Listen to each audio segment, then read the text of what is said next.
Good evening, friends. Welcome back to Karnataka ENT Innovative Masterclass 2020 series of programs, fourth session of ENT Grand Rounds innovative programs we have been conducting for quite few weeks.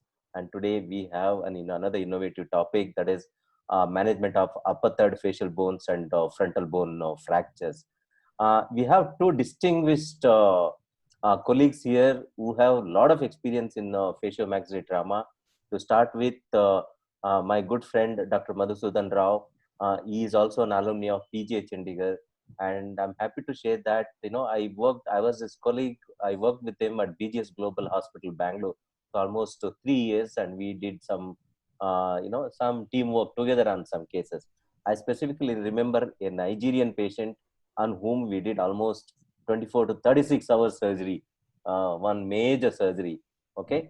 Detailed introduction will be given by Dr. Mayuresh Sharma, and to Dr. Mayuresh Verma, a junior colleague to me, another PJ alumni, but I'm so proud of him.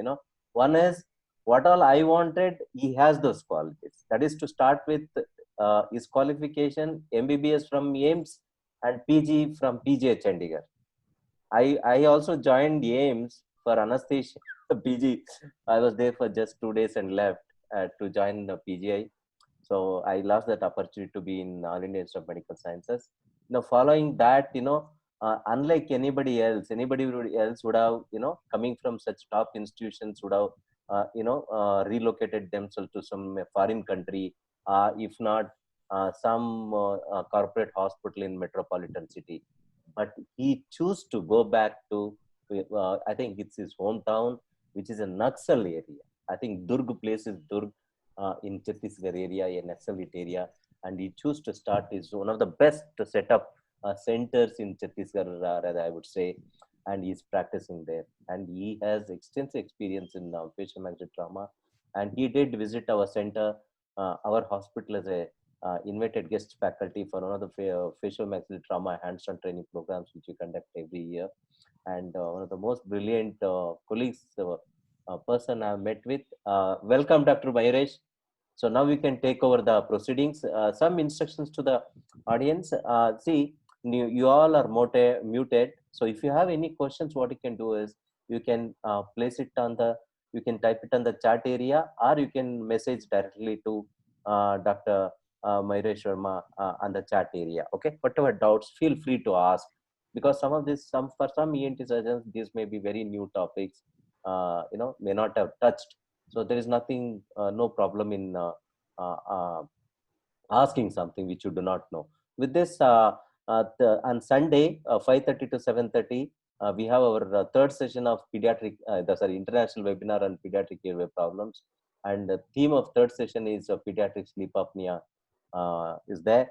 And we have again the luminaries coming from all over India, as well as we have some faculty from abroad also who will be touching upon this. Okay, I welcome you all for that program also. With this, I hand it over to Dr. Mayuresh. Yeah, Doctor, welcome, Dr. Mayuresh. Yeah.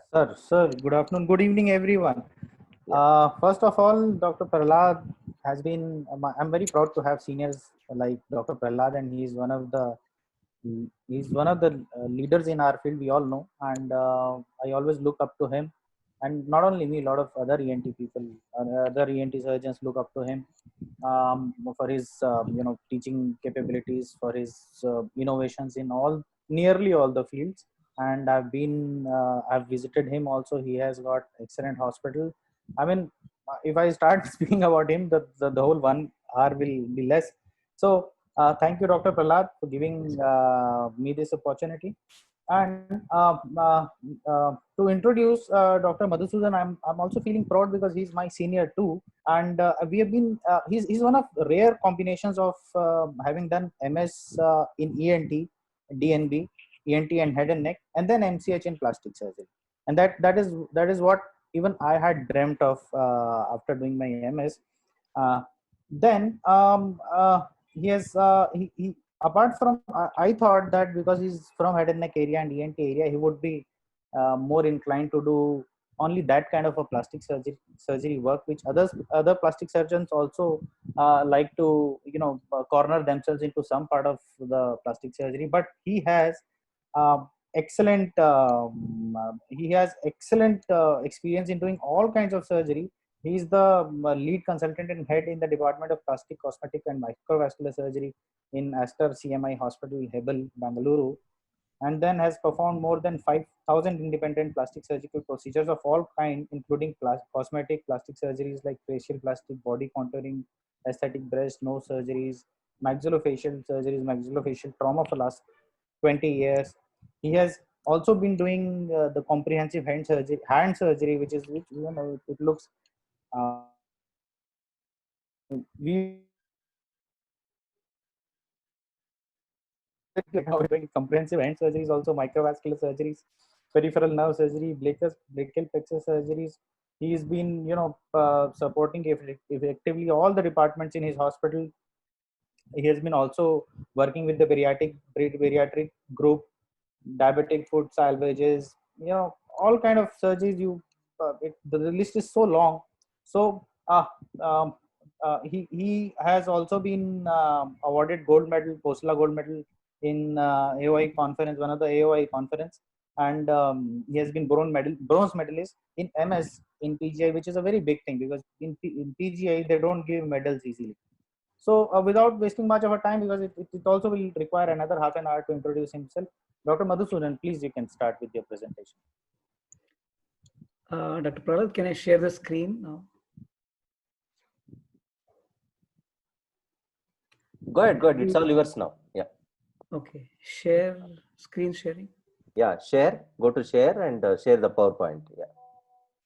It's not happening. You don't see this thing control, the screen share control. Yeah. No, it's not still opening. You cannot start share screen. 1 minute. You quit and came back, na? So I have to make you this thing. Yeah, now you're co-host. You can try now. Thank you so much for that introduction.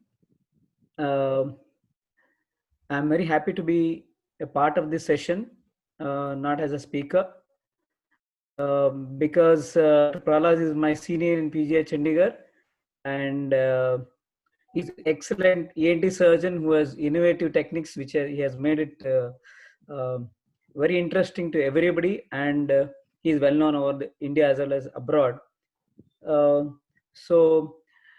And thank you, Dr. Mayuresh. Nice meeting you. And today, without wasting time, I just want to go back to what we want to learn today is the management of upper third phase fractures. See, these upper third phase fractures are also called frontobasal fractures.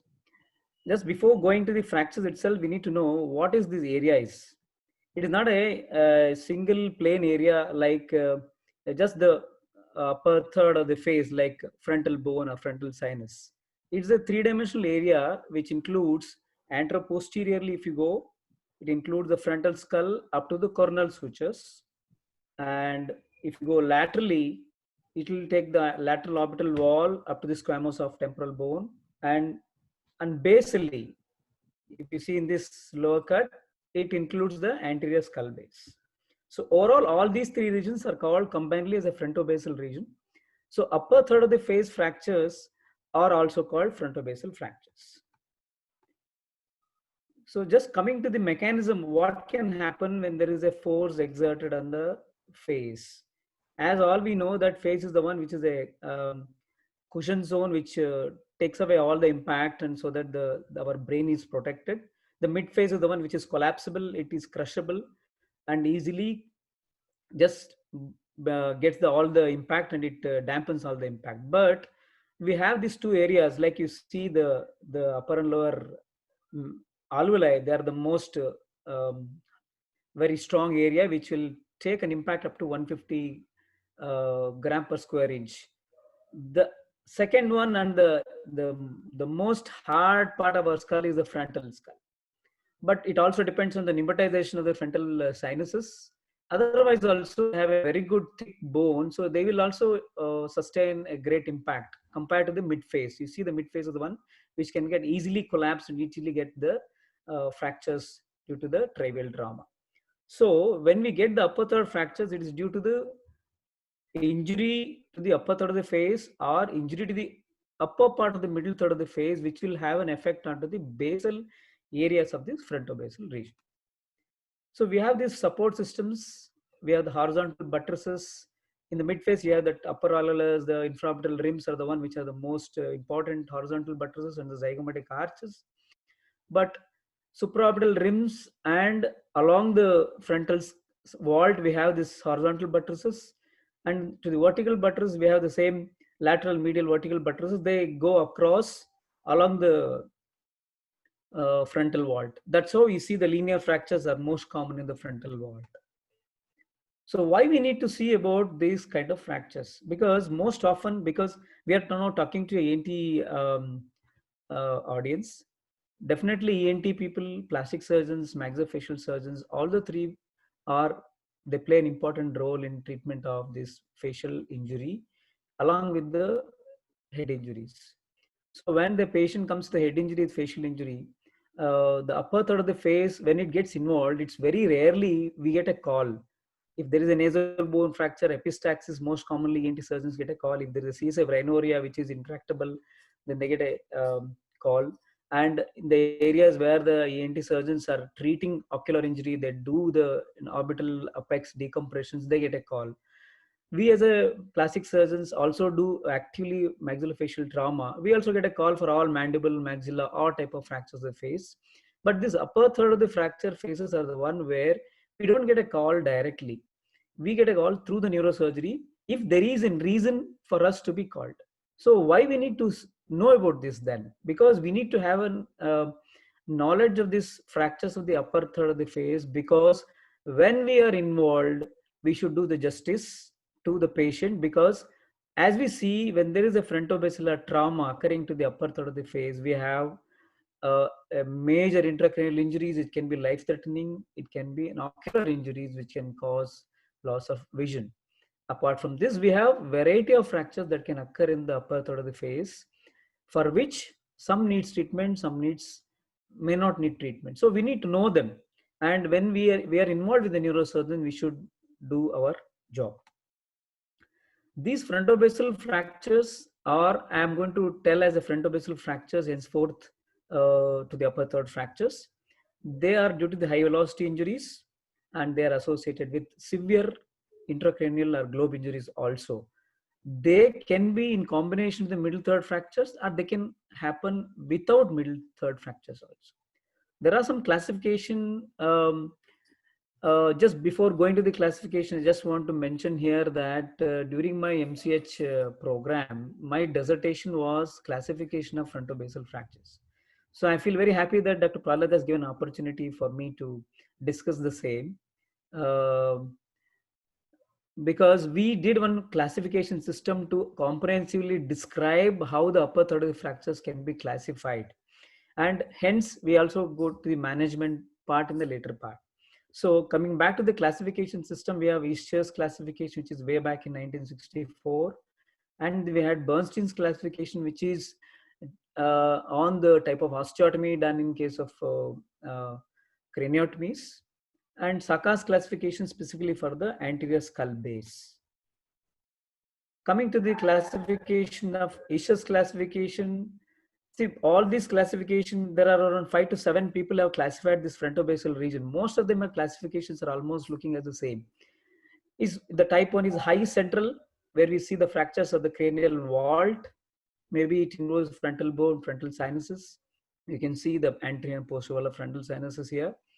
Low central, where the majority of this at the nasoethmoid complex, frontal sinuses, frontonasal duct, cuneiform plate, and there will be CSF leak in these cases. And type 3 are the one which is lateral fractures, which will involve the lateral skull vault and as well as the orbital roofs, which can cause orbital apex injuries also. So this is one classification. Based on the osteotomy, Bernstein has done the classification. It almost look the same: central, unilateral, bilateral. We have a classification for fractures of the cranial base as type 1, where it is cuneiform plate fractures. Type 2 is the planum sphenoidale. It's just lateral frontoethmoidal, just lateral to the cuneiform plate, the fractures.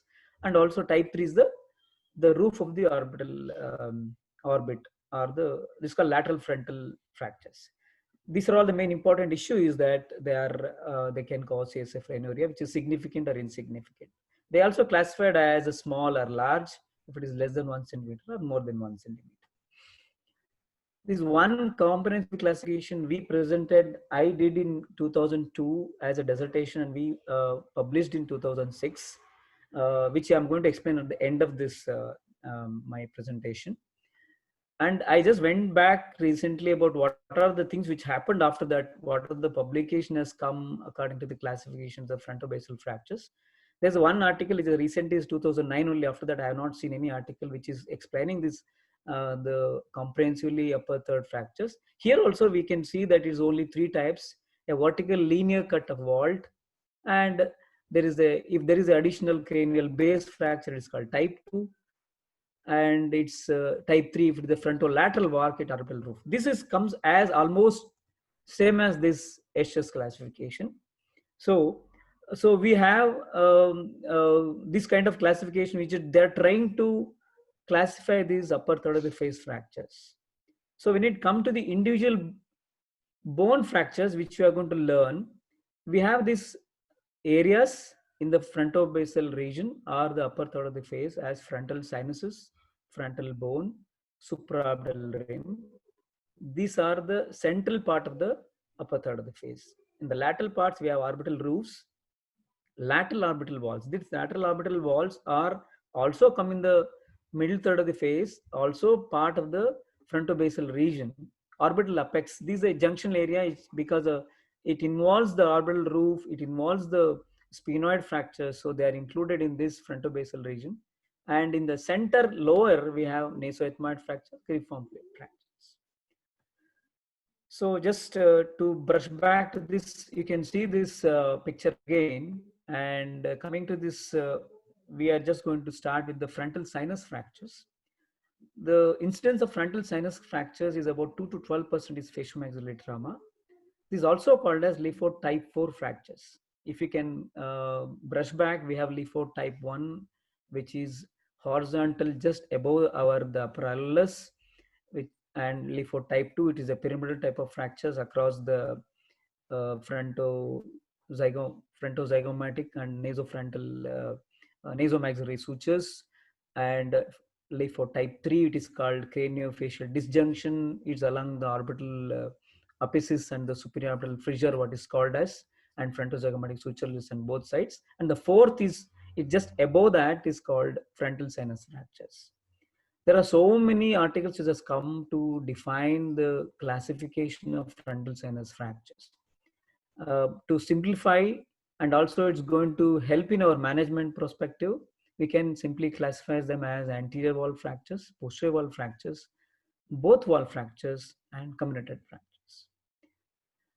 The importance of the frontal sinus fractures and their management for the ENT surgeon perspective is these 2 important factors. One is that if there is a blockage of frontonasal duct during this fracture, this can be a delayed mucocele, it can cause a pyocele, and it may end up in serious symptomatic symptoms of the patient, where they come to ENT surgeon, where you need to go and do a clearing of this obstructions.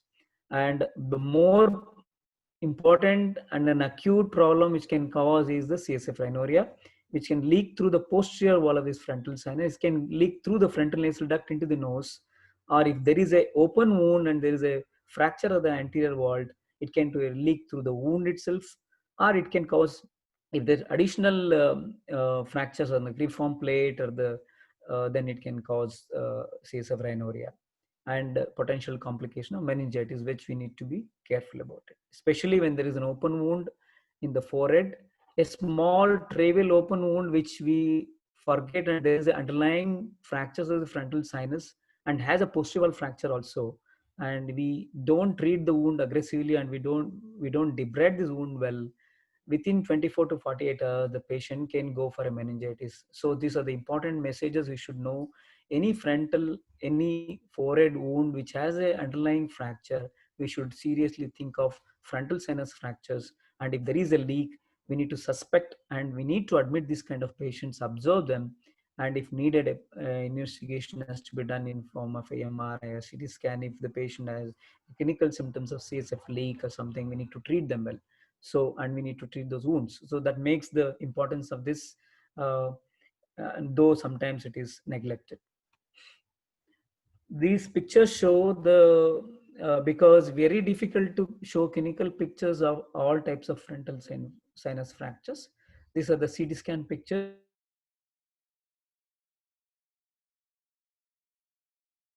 Usually gets unnoticed because, and very rarely it causes a depression, which will they come for a correction of the depression.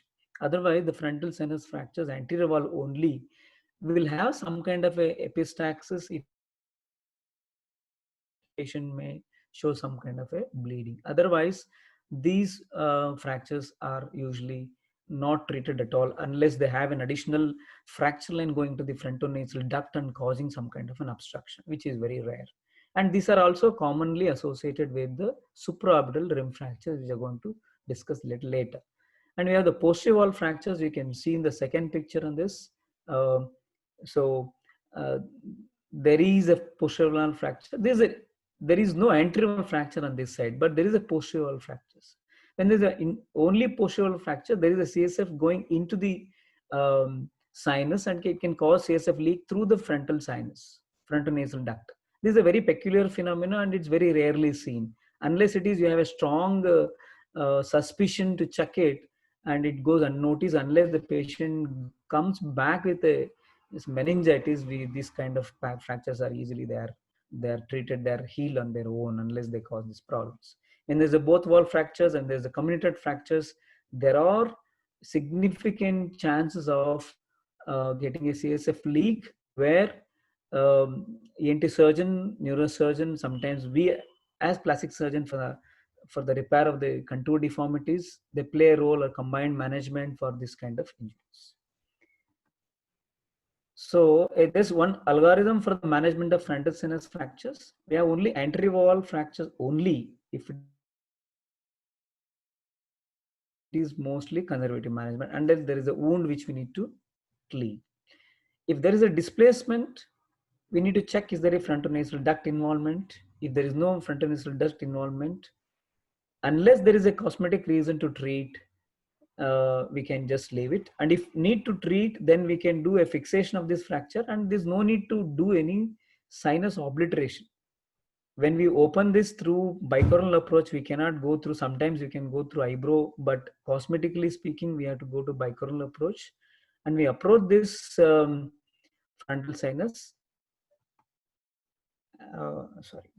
And we need to fix these fractures just for the contour fixation. At the same time, we should not try to debride any mucosa. We need to clear what are the clots in the frontonasal duct so that the drainage is better. Give a good wash. If there is any debris, we need to clear it off and just fix the anterior wall. If there is a frontonasal duct involvement, then either we need to do an endoscopically assisted with ENT surgeon to do, when you can do a stenting or to preserve this frontonasal duct, or if not, we have to do a sinus obliteration, removing all the mucosa of the frontal sinus. If both walls are fractures or if there is a comminution and there's a displacement, we need to check, is there any pneumocephalus in CT scan? And in pneumocephalus and there is a CSF leak, definitely we need to obliterate the sinus, because there's the only way, because there is no way we can seal that leak coming from the posterior wall. We need to completely obliterate with fat or muscle. Usually we can take a fat and we can obliterate the frontal sinus and we can repair the anterior wall. Sometimes you need the help of, most likely these are referred from neurosurgeons, and definitely neurosurgeons will be involved in this kind of cases. And if need be, any reduction to be needed, is a depressed fracture, neurosurgeons help in reduction of this posterior wall or frontal sinus. If there is both wall fractures, definite leak and all those things, yes, there is a definite indication for repair. We should go ahead and do sinus obliteration. These are all the one which very rarely seen, and if it required, definitely they need an ENT surgeon along with the neurosurgeon. An example of a comminuted bad frontal wall fracture, which has both open fracture it is, and there is comminution, depressed, comminuted, and there is an intracranial injury. So these kind of fractures are treated only along with neurosurgeons when they are going to do all what is to be done for the intracranial injuries. After that, we go ahead and sometimes these are all done now by neurosurgeons. If required and help, we go and help them in fixation of cranial fractures. Most of it now becomes the area of neurosurgeons. Very rarely we get a reference for this, but this is for your purpose. We should know these can be fixed with thin meshes or plates with 2 to 4 screws, which are self-drilling screws, can easily fix to the only outer cortex of the frontal bone.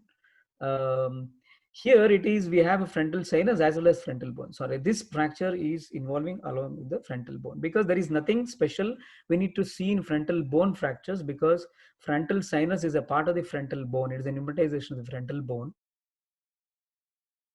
the same way as the frontal sinus, but more importantly, frontal sinus fractures are treated differently because we need to treat the sinus issue also. Otherwise, the frontal bone fractures, the same management protocol comes in that.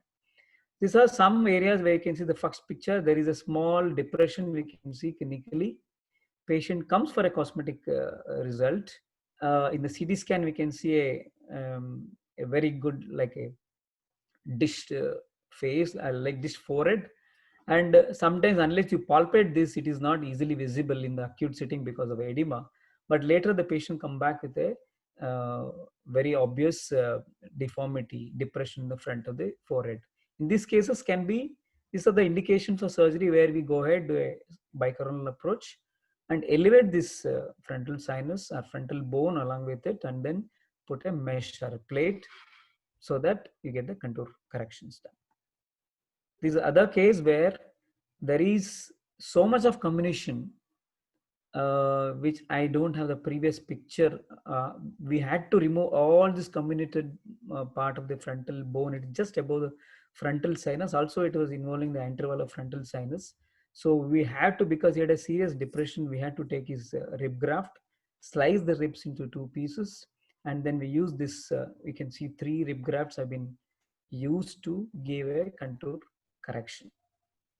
So these are the very rarely where the patient comes back to us and asks for a surgical.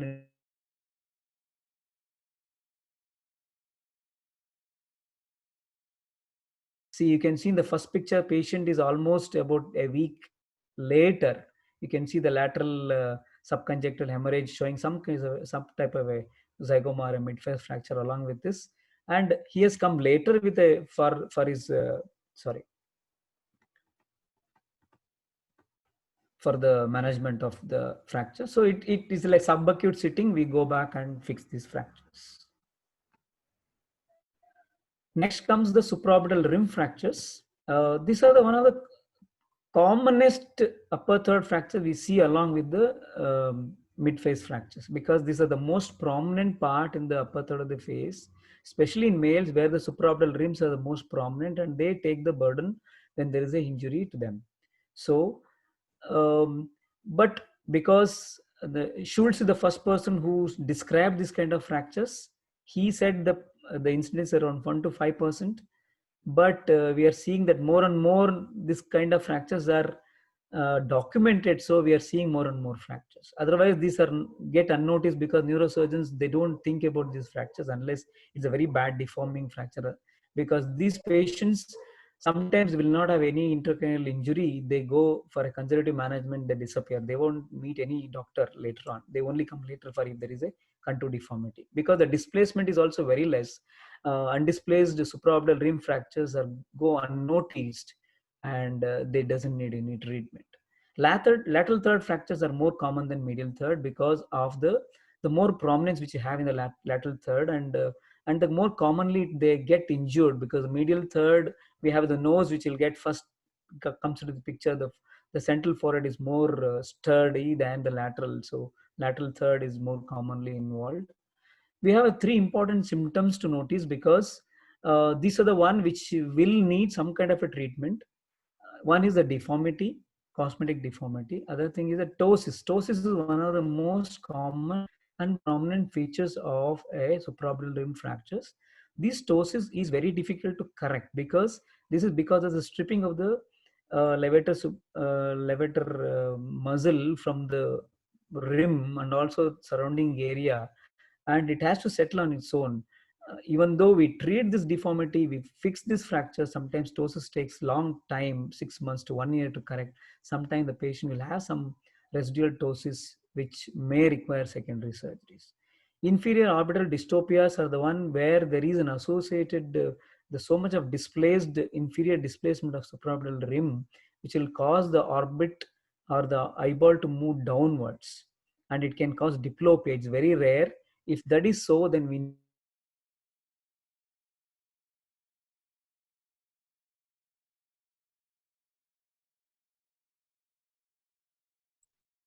Madhu, we lost your voice. Hello. Hello, can you hear me? Yeah. Can you repeat? We lost your voice. From where I had to repeat? Okay, this slide. Yeah. Okay, supraorbital rim fractures Yeah. are the one of the most common fractures in the upper third of the face. Can you hear me? Yes, we can hear you.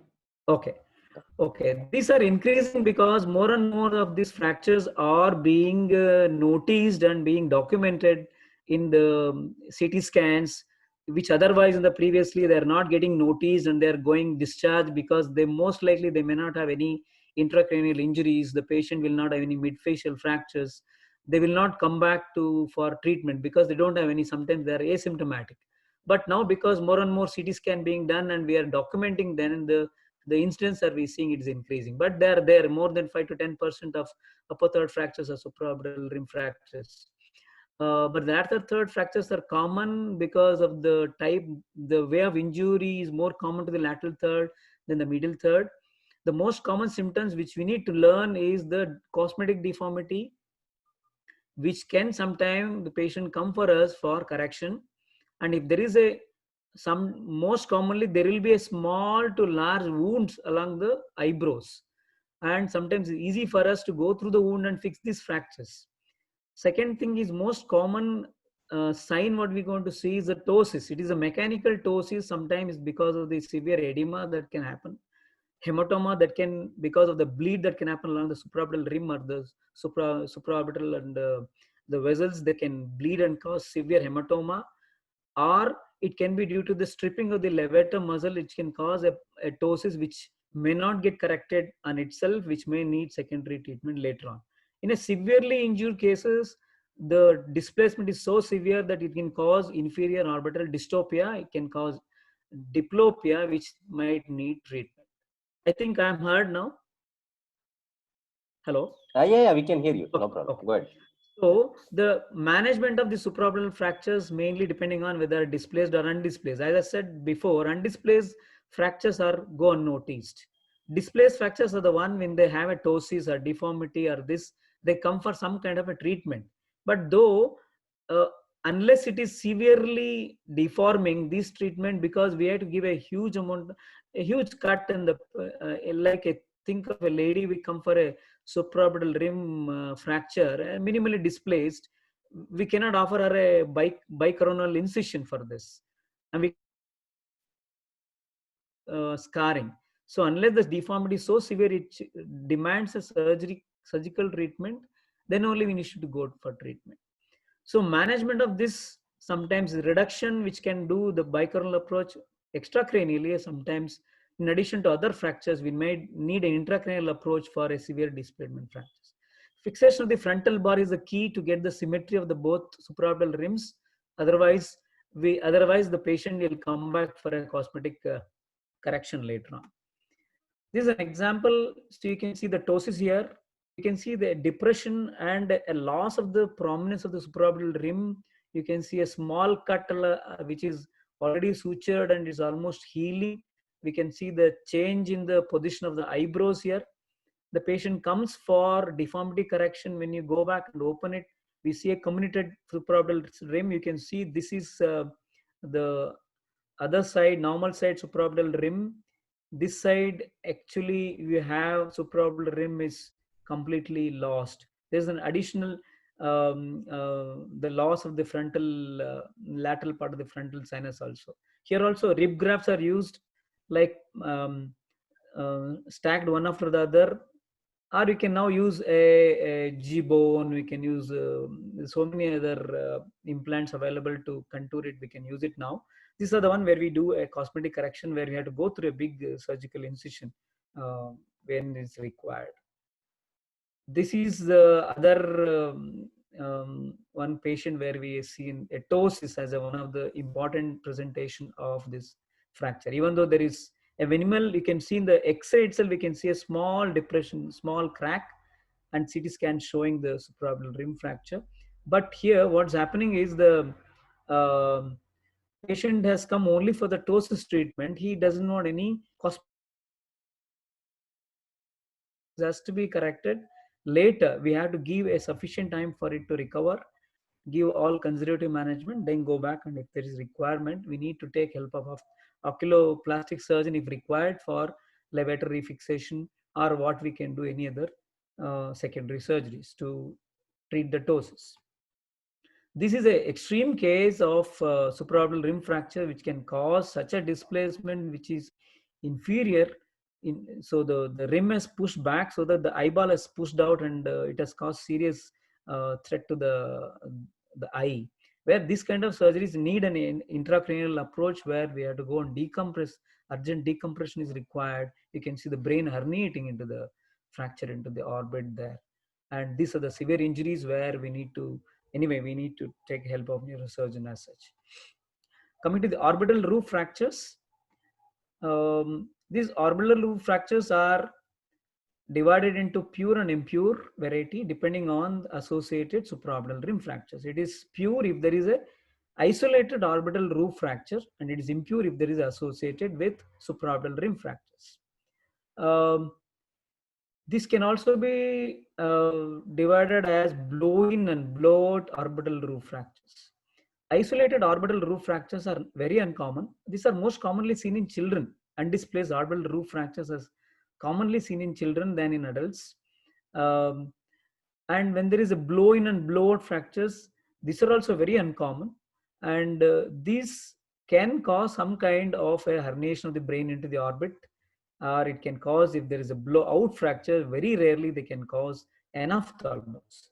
And very, very unlikely we go and do and treat this kind of patient. They go unnoticed and they manage conservatively. So some complications can make us treat these orbital roof fractures: orbital encephalocele, CSF orbitoria, inferior ocular dystropia, as I mentioned in the previous with supraorbital rim fractures, the ptosis, and anophthalmos if there is a sudden expansion of the orbital volume because of the orbital roof fractures, which is very uncommon. Evaluation of bony and soft tissues are very important, because orbital roof fractures can sometimes have injury to the superior rectus muscle, can have an injury to the orbital apices. We need to be very careful about assessing the globe function as well as the extraocular movements. So soft tissue assessment as well as the bony assessment will make us take a call on what we have to do in this kind of patients. So majorly the treatment of complications are the one which is important. We cannot reduce and keep this orbital roof back in position. That has no surgical or clinical significance. Orbital, even though this orbital apex is a zone which is very commonly, it may not reach the frontobasal region, but it's a part, and the posteriormost part of the the anterior cranial fossa in the lateral part. So orbital apex fractures are often they are taken as a frontobasal regions. These orbital apex fractures are classified into medial wall fractures and lateral wall fracture, or both wall fractures. So we have classical signs and symptoms of orbital apex fractures. This is very important for any physician or any surgeon attending this case of a polytrauma which has a injury around the orbit, to check the vision, check the light reflex, check the extraocular movements. When there is now, because immediately the patient go for a CT scan, and we have a CT scan in hand available, we should have open eyes to check and correlate between the clinical signs and symptoms and the CT findings and we should, as early as possible, the signs and symptoms has to be evaluated so that we go back and fix these fractures or decompress the we need to decompress. Basically, there is no value in treating this fracture. It is basically we need to decompress the optic nerve, because we have a chance of the loss of vision. That is one of the major complications of these fractures. One of the important sign, I think everybody of us know as an ENT surgeon, relative afferent pupillary defect, where because of the optic nerve injury in the ipsilateral eye, there is a relative afferent pupillary defect when there is a swinging light is put on the both pupil, where we, as a contrast, when the light goes into the ipsilateral eye, the pupil dilates instead of it constricts. That shows that there is no afferent effect from the ipsilateral optic nerve. That is the one which will indicate that there is a serious injury to the either retina or to the optic nerve. So in this, either a direct optic nerve injury or indirect optic nerve injury, this has to be evaluated as early as possible, and if needed, we need to go on to a surgical treatment. Conservative management as steroids should be started as early as possible. And if there is we have a fracture fragment impinging on the optic nerve, either medially, laterally impinging is very rare, because the greater sphenoid is so hard and it's very difficult to fracture and then cave in. It's the posterior ethmoids and part of the lesser sphenoid. These areas are the one which will impinge on the orbital apex and then cause compression of the optic nerve. So either a endoscopic transnasal approach, transorbital approach through the Lynch-Haworth incision. Sometimes we need to go through intracranial, transcranial approach and retract in the frontal, or lateral arbitrotomy approach. We have to approach the lateral wall of the orbital apex to decompress the optic nerve. Earlier, the better. A timely surgery, endoscopic minimally invasive surgery, which is one of the niche surgery for an ENT surgeon, where they're going to save somebody's eye vision. It's one of the things which we used to see from our great Dr. S.C. Sharma used to do endoscopic optic nerve decompression in PGI Chandigarh. And when we are ENT surgeon, we are so fascinated by the way the patient gets a dramatic improvement in vision in these cases. And we feel very proud because we are the one who used to identify this and diagnose this, and then make sure that the patient goes to OT as early as possible. We have other thing called traumatic superior orbital fissure syndrome. It is a well-known post-traumatic syndrome of complete ophthalmoplegia. Just to brush up the anatomy, this is a superior orbital fissure which is separated between the lesser and greater sphenoid, and also we have the orbital apex on this side. And through this we have all the branches of the third oculomotor nerve, as well as the frontal and nasociliary branch of the trigeminal nerve, as well as abducent nerve. All these three nerves, they pass through this superior orbital fissure. Along with it, we have the superior and inferior branch of ophthalmic vein also will pass through this fissure. So if there is a fracture around this, and that can cause serious compression of the superior orbital fissure, and it can cause superior orbital fissure syndrome. This has to be because we should know about this, because though it is rare, when it happens, we need to diagnose them and treat them well. It is rare, it is less than 1%. One of the common symptoms is complete ophthalmoplegia, both internal as well as external ophthalmoplegia with ptosis, fixed and dilated pupil. We should contrast know about the relative afferent pupillary defect. It's a fixed and dilated unilateral pupil. Sometimes because of the compression of the superior and inferior ophthalmic veins, because of the loss of venous drainage, there will be proptosis and congestion of the orbital contents, and there will be anesthesia of forehead and upper eyelids. So these are the way where we need to. This is a picture. This is not my picture. It is the picture showing. It's very difficult to check exactly where the superior orbital fissure is fractured. It has to be when there is a clinical sense of complete ophthalmoplegia, when there is orbital ptosis as well as some kind of proptosis, and there is orbital anesthesia. There is a corneal anesthesia is also a very important sign we need to elicit. and they can go for the corneal ulcers, and there will be anesthesia forehead, including the nose. So clinical suspicion, and go back and do a CT scan, start with a mega dose of steroid, and if there is the management protocol for the superior orbital fissure syndrome is that if there is associated facial fractures, we should decompress that, because reduction of the fractures around that will automatically decompress the superior orbital fissure. And if there is a sphenoid fracture, we need to go ahead and do a surgical decompression, and which is sometimes it has to be done intracranially. And in sometimes they can cause carotid cavernous fistulas, which can cause a pulsating eyeball. They come with a old injury and come with as a pulsating eyeball, and there may be loss of vision also, and it's complete ophthalmoplegic eye, which is a pulsating. So we need to diagnose by angiography, and it has to be done in embolization. This is a management protocol for superior orbital fissure syndrome. And just this last 10 minutes, I just want to brush on since we have seen this as a classification of individual bones of the upper third of the face, but nowhere we have where we can classify them as a whole. And you have seen this 3 classification, 3-4 people have classified as only central, lateral, the base. And so we in PGH Chandigarh, we wanted to know how we can diagnose this and describe this kind of fronto-basal fractures.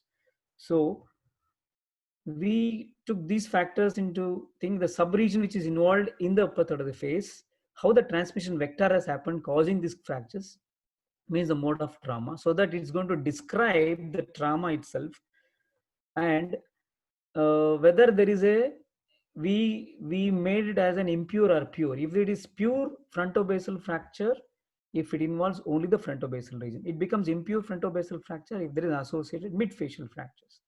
And we have seen so many open wounds on the skull, cranial, along with the fronto-basal fracture. So since we have seen so many open wounds in this area, so we have to classify them as an open fracture and a closed fracture, because sometimes the management entirely depends on the wound.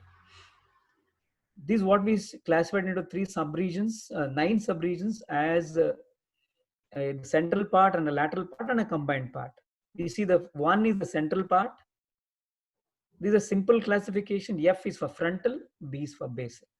1 is for central, 2 is for lateral. So 1F is frontal central, 1B is central frontal and central basal, 2F is lateral frontal and lateral basal, and 3F, 3B is combined if there is a combination of both central and lateral. So this is what we made a simple classification, and we distributed the zone. The central frontal regions are the frontal bone, frontal sinuses, and medial 1/3 of supraorbital rims. The lateral frontals are the lateral 1/3 of supraorbital rims, and the lateral wall, that is the squamous temporal bone. The central basal of the cribriform plate, ethmoidal roof, and planar and sphenoidal. The lateral basal are the orbital roofs, lateral orbital walls, and orbital apex.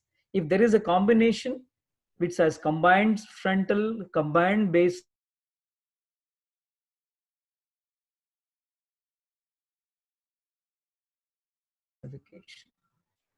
just to show 9 slides, this is the central frontal. We have seen frontal bone, frontal sinuses, medial wall of supraorbital rims. We have central basal. You see the cribriform plate fracture. This comes as a central basal. There is no frontal fractures, only basal fractures. We have a central fronto-basal. We have both frontal as well as basal. Includes both frontal region as well as the central basal. The lateral frontal fractures, we get the lateral 2/3 of the supraorbital rim, which is the most common frontal fractures we have seen. And the squamous temporal crack fractures we have seen so many times. We see squamous temporal fractures along with temporal bone fractures which go to the middle cranial fossa floor and cause facial nerve fractures. I think ENT surgeons are well aware about this. These kind of squamous temporal fractures are common, go unnoticed, and they come later to the ENT surgeon for facial nerve injury. The lateral basal are the one where there is orbital roof fractures, lateral orbital wall and orbital apex fractures without involvement of the anterior rim. And this is the combination when there is both lateral, basal and frontal regions are involved. These are the one only frontal parts involved, basals are not involved. So our classification depicts a complete involvement, complete description of all the areas of the frontobasal region, and so that we can describe them as frontal, basal, frontobasal, and because these are the only three areas which have been described in various literature. These central fractures are the ones you can just see as just to brush up: central, frontal, basal and frontobasal, lateral frontal, lateral basal and lateral frontobasal, and combined. We have a combined frontal fracture, combined basal fractures, combined frontobasal fracture. I am just brushing up because it may not, it's very difficult to notice in the CT scan, but you can go through the article. Just coming to the last few slides, we need to know how these fractures can cause additional injury to the area. Consider a low velocity trauma or high velocity trauma to this frontobasal region in the midface. If there is a low velocity trauma to the the upper third of the face, it won't, the frontal vault is so hard, it will end up in only the vault fracture, anterior wall of frontal sinus fracture, or maybe crack fractures of the frontal bone, but it will not have any serious head injury. And if there is but whereas in the midface, even the small low velocity trauma also can cause nasal fractures, midfacial fractures. But these cannot, they need not go into the basal and cause CSF rhinorrhea. Consider a high velocity trauma which can cause a serious injury to the upper third of the face. If there is a direct trauma to the upper third of the face itself, it very rarely we see, this is our what we have seen in our study. Very rarely we see, the blue arrow shows that very rarely we see the basal fractures, but we see only pure vault fractures, additional intracranial injuries. But if the same midface fractures has a high velocity injury, they commonly associated with the floor of the frontal sinus and the floor of anterior fractures. So pure fractures without midface fractures, there is high chance of intracranial injury. Impure fractures, there's more chance of CSF leak. These are the two take-home messages we should know. So a pure fractures with a direct impact to the frontobasal area, which is we saw around 38% of cases, where intracranial injuries are more common, or only the frontal bars are more commonly involved without involving the basal, the anterior cranial fossa floor.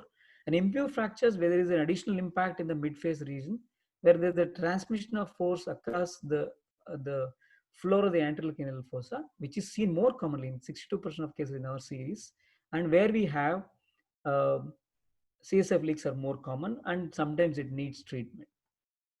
So this is just one example of pure frontobasal fracture, is a depressed frontal bone frontal sinus fracture without any midface fracture, where there is no leak, and because it's maybe a moderate velocity, has no intracranial injury also. But whereas you see that this patient has both, even though he does not have an impact on the frontobasal region, he has a bad nasoethmoid fracture where patient has undergone intubation and he is having bleeding so much that he has got an anterior and posterior nasal packing. Along with that, he has a panda facies showing there is a fracture of the anterior cranial floor also. So these are the impure frontobasal fracture where there is a basal fractures are involved. On the basis of mode of injury, if there's open penetrating trauma, exposed fracture site, this is one of the indications to go ahead and into the OT and then debride the wound and fix the fractures. Closed fracture sometimes does not need treatment unless it is mandated. So these how we classified this frontobasal region, and it helped in management of these fractures. Thank you so much. Over to Dr. Mayuresh.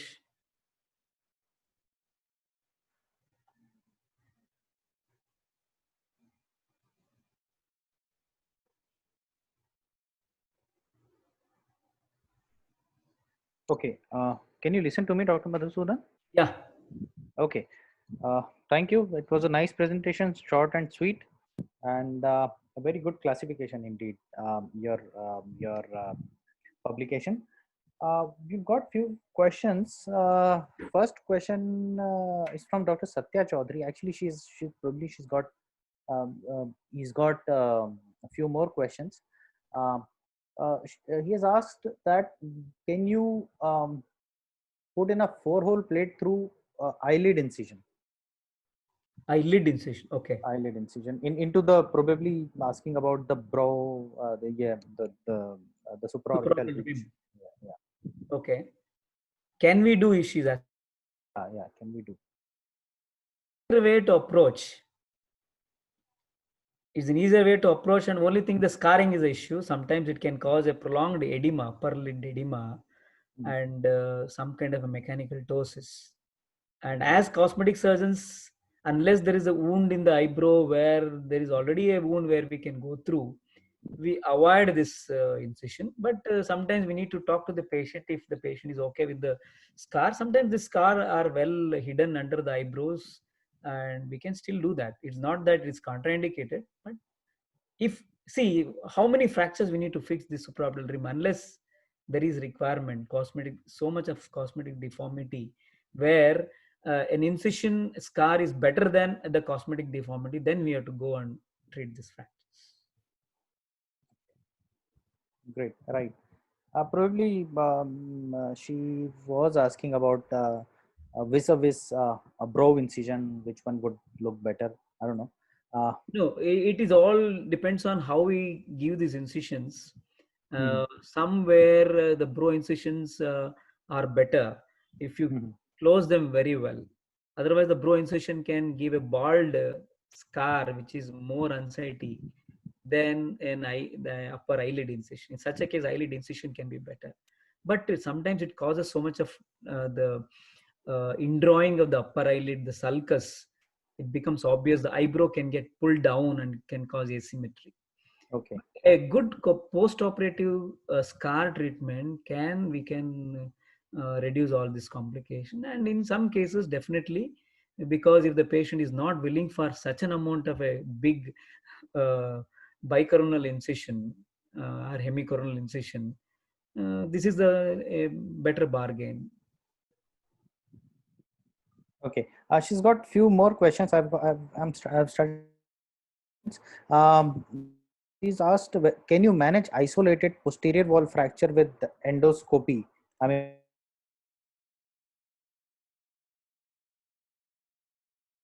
incision.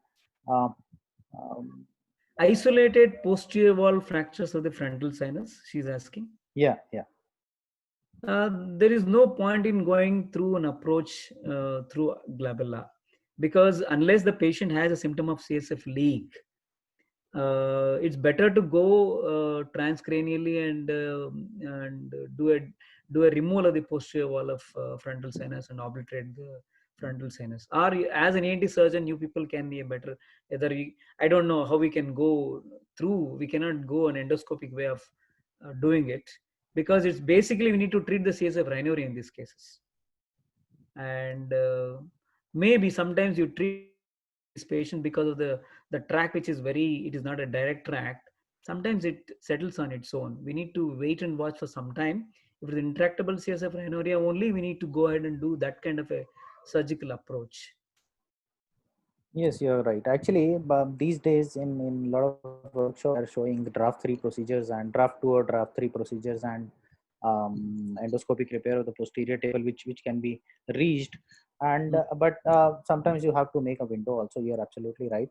And one more important thing which I would like to add, if you don't mind, is that if there are multiple fractures and there are you cannot leave any chance of intracranial infections. It is better to cranialize the frontal sinus rather than treat inappropriately or incomprehensively. Actually, there are a few more questions. How can we manage ptosis after the lateral frontobasal fracture? This is one which is difficult to manage basically, because we don't know the reason of ptosis in the acute setting. It can be edema, pure edema, it can be hematoma, it can be mechanical displacement of the fracture, or it can be levator stripping. So unless until if there is a bad displacement in the fracture that we need to correct it, then we go ahead and fix the fracture and then let the edema settle and let the patient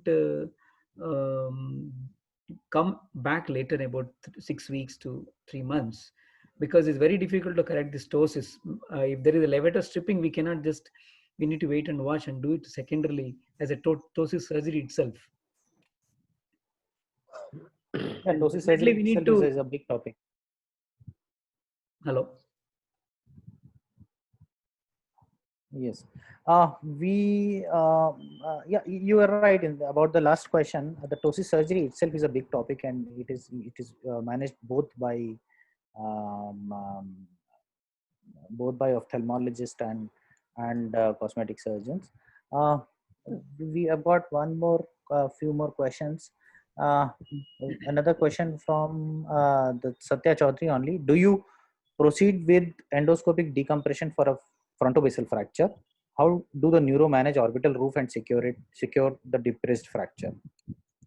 I honestly now say that because I am no more do a ENT surgeon, I don't know about endoscopic approaches as such. ENT surgeon, you guys know it better. But definitely the orbital roof fractures, unless it causes severe, there is a orbital herniation of the brain, or if there is a CSF orbitoria, there is no need to treat those orbital roof fractures unless there is an associated orbital apex injury, or there is a severe some amount of a functional treatment in vitro. Cosmetically, it has no value to treat it. But endoscopic repair, I don't know. I think you people are the better judge, because this is an extension of what I learned ENT. Now it's already 20 years.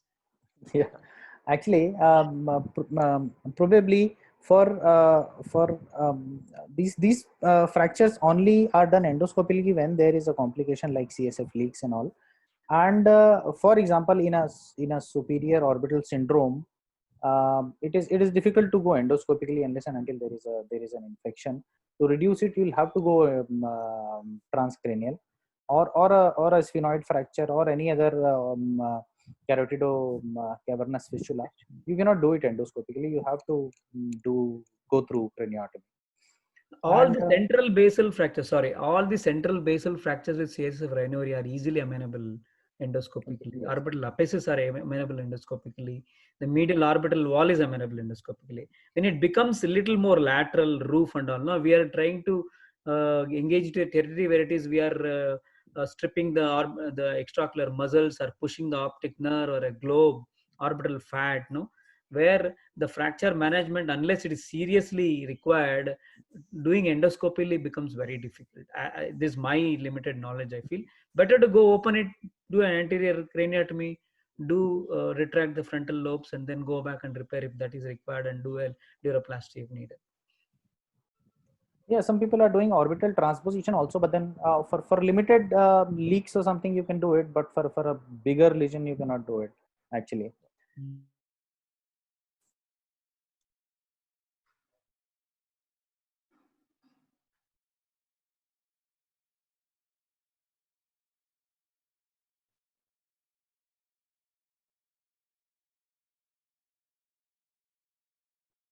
For supraorbital rim fractures. Yeah, for that region fractures, spectacle. How would you weight spectacle incision vis-a-vis probably a bicoronal or any other incision in a woman particularly?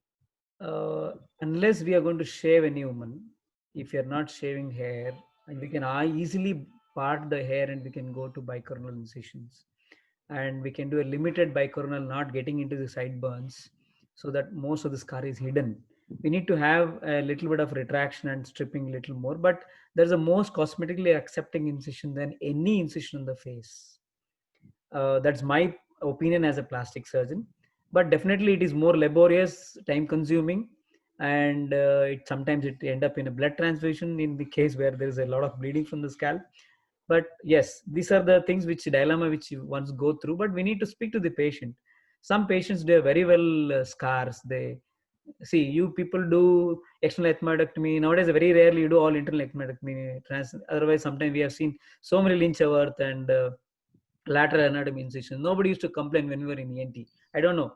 Unless if the patients are not complaining for lateral anatomy incisions and Lynch-Haworth and all, and they may not complain to this incision also. So in such a case, maybe spectacle incision also, unless you speak to them. Sometimes lateral orbitotomy approach we do for tumors, and where we do extracranially approach with the removing of the lacrimal gland tumors. Lateral orbitotomy approach, lateral eyebrow incision with an extension. No, that's one of the approach we can use. It's almost like a spectacle incision. Yeah, you're perfectly right. Actually, the bicoronal incision is actually the incision of choice, unless and until there is some particular condition, like if there is already a laceration there through which you can go, or the patient is bald. Otherwise, bicoronal incision is actually the most cosmetic, as compared to any other bro or H type incision or open sky incision, whatever other incisions which are mentioned for frontobasal region. So we have got yeah. In fact, even I had one or two questions for the sake of discussion. That is, for cosmetic depression, let's say if a patient has in frontal region, a patient has a 5 millimeter depression of the frontal bone in CT scan. Would you do it for a cosmetic? How many millimeters do you take as a guideline to go for or recommend a patient for going for a elevation and fixation of the fracture, as far as the cosmetic reason is concerned? So, if the cosmetic reason is concerned, the patient is the boss. Okay. Even 3 to 4 millimeters, the patient wants correction. A filler can do, a fat grafting can do nowadays. There is no need to go and do any bone elevation. Unless the patient palpates, no, we can do a serial 1 or 2 times of fat grafting. That itself can, the small depression of 3 to 5 millimeters, a small area less than 1 centimeter, can easily be dealt very, very non-invasively, like do a small fat grafts. Maybe repeat once again, 3, 4 times under local anesthesia, which is much more easier than going ahead with this incision and do elevation, because end of the day, you cannot elevate the bone. Sometimes when you start elevating, then we end up in putting an implant there, put a plate there, all those issues. So that's the reason I feel a very smaller defects, we have alternates, easier alternates. Definitely a bigger, I think I've shown a picture where we go ahead and do, because there's a big, very eggshell cracking, where we need to do some kind of either elevate the fracture if it is done acutely, or you to augment it by either a artificial bone or a bone graft or something. Yeah, you're right. Do you use fillers also in those cases? Yeah. Okay. Okay. And one more question I would like to ask is, in your slides you've shown that you've been using rib.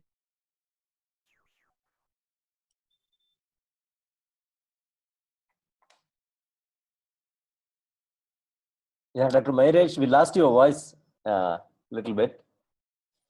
Okay, have you heard Dr. Madhusudan? Yeah, I heard your question. Okay. Yeah, okay. The mesh are the one which are used.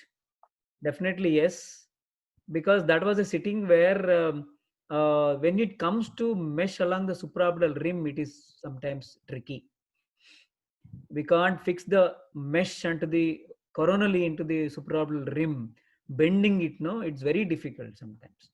Under the cranial vault, it's easy. You can nicely put it back. When it comes to making a mesh and curve across the supraorbital rim and fix it onto the floor or the eyebrow area, no, then it sometimes visible deformity. The patient may not feel it good. So rib grafts have done fantastically well. Okay. Yes, because the curvature probably matches with the calvarial curvature. Okay. Any comment about bone cement? Bone cement, how frequently do you use bone cement I used around 2-3 cases around 10 years back. Okay. But all we are using a bone cement, better use some G-bone, or we have Medpor. thin Okay. sheets, 2 mm, 3 mm sheets available, which we can cut into shape. Nowadays, we have 3D. If you give a 3D reconstructed CT scan to this, they do a custom-made implant, which is nicely contour to the defect there. There's now any contour deformity can be easily corrected by custom-made Medpor implants. Okay. All these our companies, they're coming with they give around some 3 to 4 weeks, because these are all done as elective surgeries. You do a 3D reconstruction, high resolution CT scan, bony cuts, and give to them 3D reconstruction pictures. They come with the exact implant which we can use. That's the best way. Yeah, right. Okay, Dr. Prakash Munka has joined in and is saying hello to Dr. Prahlad, to you, Dr. Madhu.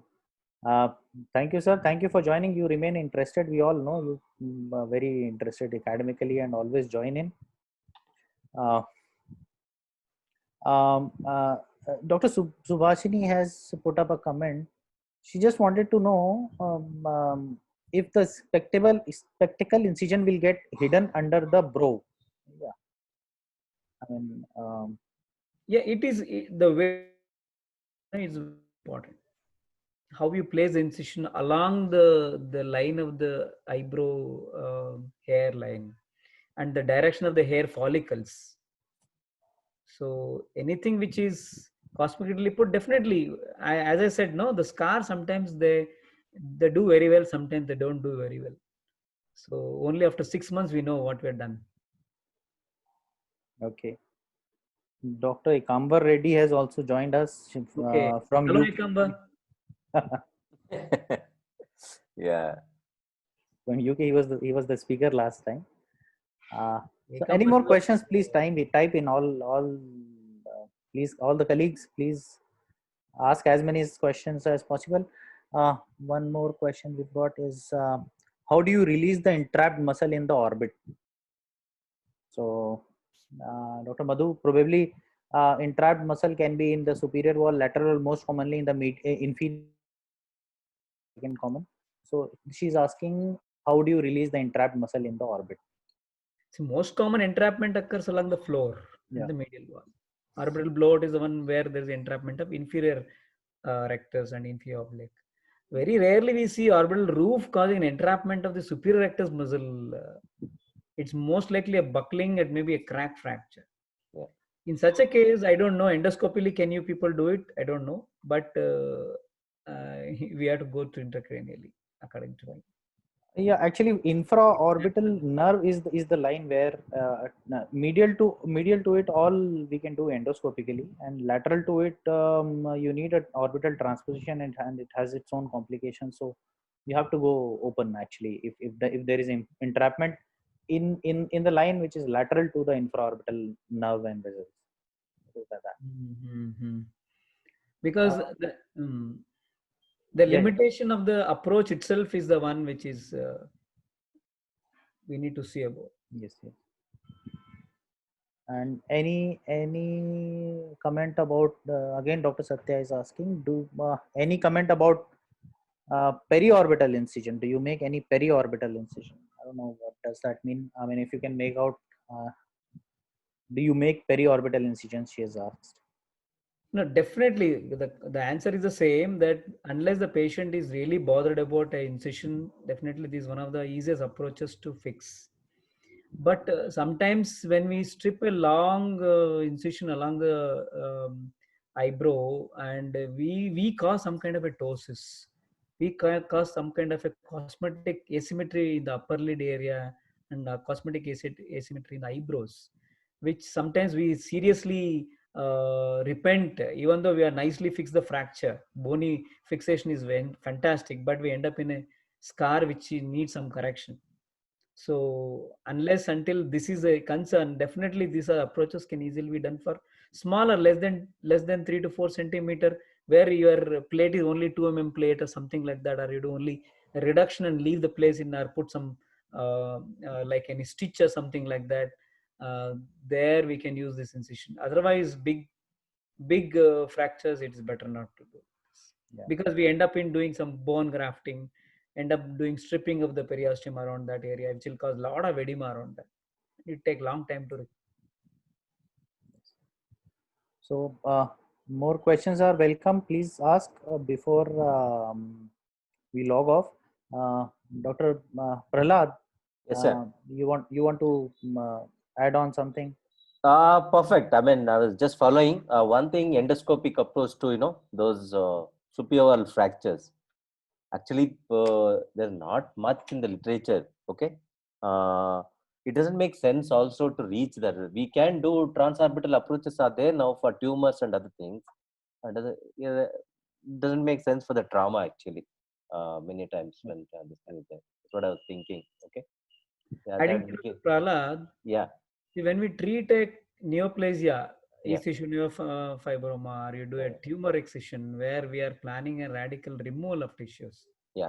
the approaches sometimes which we are less morbid than the actual disease itself. Here, Yes. this Mm, when you go for a cosmetic corrections where we yeah. either you do endoscopically where the minimally invasive patient doesn't notice anything and end up with good cosmetic, good functional result like a CSF leak repair, or we have to go through transcranial and bicoronal approach where the scar is hidden and we have a wide exposure to Yes. correct. Yeah, yeah. You're absolutely right. Yeah. So, but this extension of the endoscopic incision, as Dr. Mayuresh was telling, is I'm unaware of, Mhm. and I am very happy to see that you go along the orbital roof up to the laterally as infraorbital forum is a fantastic.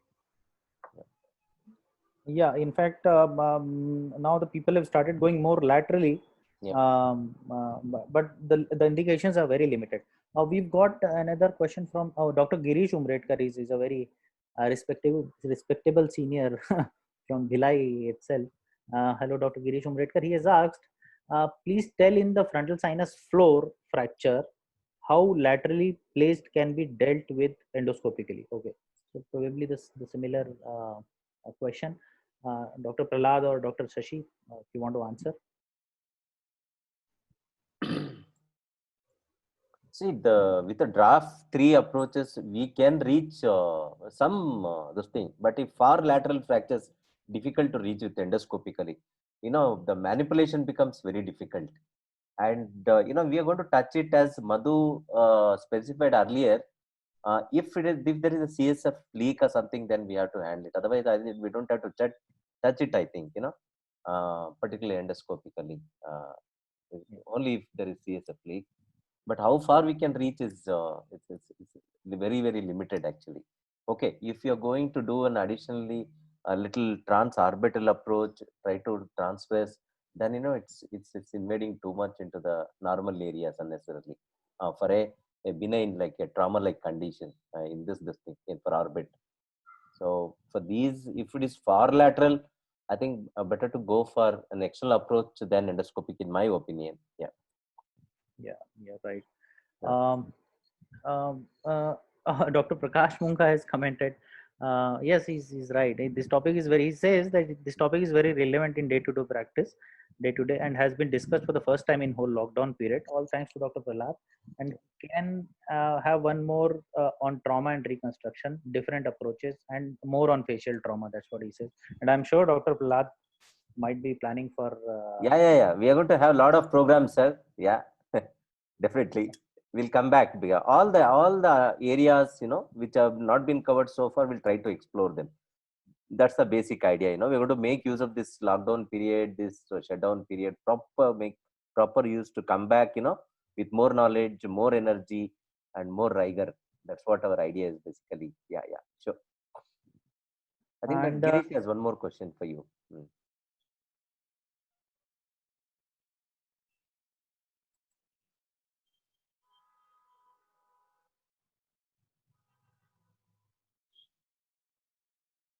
in the frontal bone, yeah. Yes, actually, Dr. Girish is very right. I would because rather than asking Dr. Madhu, he has been trained by none other than Dr. Satish Jain, who is an excellent endoscopic surgeon, and he can go anywhere with the endoscope. We all know he's a magician, and he's right. We can go very lateral to the orbital roof also, a frontal floor. But for facial trauma, I do not know how useful it would be. I don't know if Dr. Madhu or Dr. Prahlad have anything to comment on that.